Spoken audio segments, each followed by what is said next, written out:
Өз белсенділігін қоғамның тұрмысы төмен отбасыларына бағыттай отырып, Қапланбек ауылдық округіндегі Жонарық елді мекенінің тұрғындары қайырымдылық қорын ашыпты. Ауыл жастарының аталмыш игі істері жайлы тілшіміз Хоснидин Хасанұлы біліп қайтқан болатын. Ауылымызда Алланың қалауыменен шын жүректен деген қор ашылған.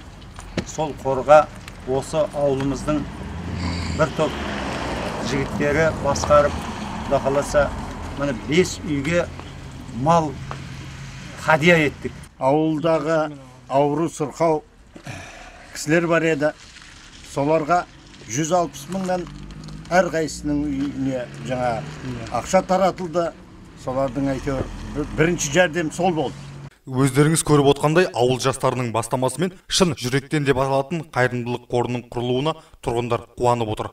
Оның ашылғанына 5 ай болған, яғни 5 айдан бері 5 отбасыға мал алып берген. Ауыл жастары жақын күндер ішінде 6-шысына да буаз сиыр табыстаймыз деп отыр. Ауылдың жастары әйтеуір бұдан да жақсы, ұйымшылдықтары бұдан да жақсы ұлғая берсін.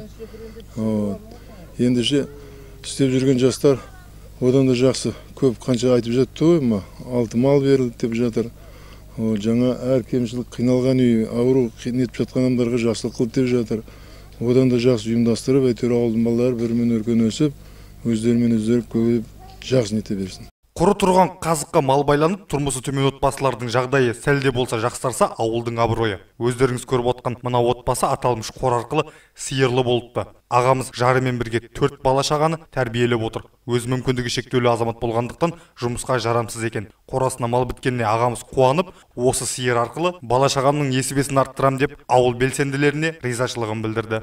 Ауылдың шын жүректен деген қор ашылған, соған қорына үлкен алғысым бар, алғыс айтамын. Осы ауылдың ұйымшылдығына рахмет. Шын жүректен қайырымдылық қорының бір шарты табысталған буаз сиырды сатуға немесе союға болмайды. Себебі қордың мақсаты малдың басын көбейтіп, тұрмыс жағдайын жоғарылатуға бағытталған дейді Жонарық ауылының биі. Оның басқасында жүрген бірінші азамат кәсіпкеріміз Әлі деген бауырымыз бар.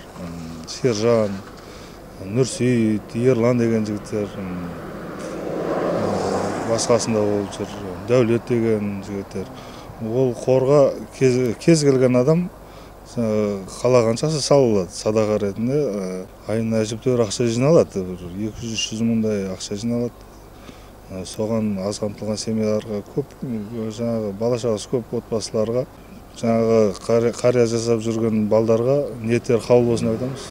Қазақ ынтымақ пен бірлікті сүйген халық дей отырып, жастардың ұйымшылдығының арқасында жүзеге асып жатқан бұл игі іс басқа да ауылдарға үлгі болар деген ойдамыз. Себебі дәл осындай қайырымдылық қорлары өзге де ауыл тұрғындары тарапынан ашылып жатса, аудан көлемінде тұрмысы төмен отбасылар азаяр еді. Хоснидин Хасанұлы, Денислам Тәліпбай, Сәт телеарнасының жаңалықтар қызметі.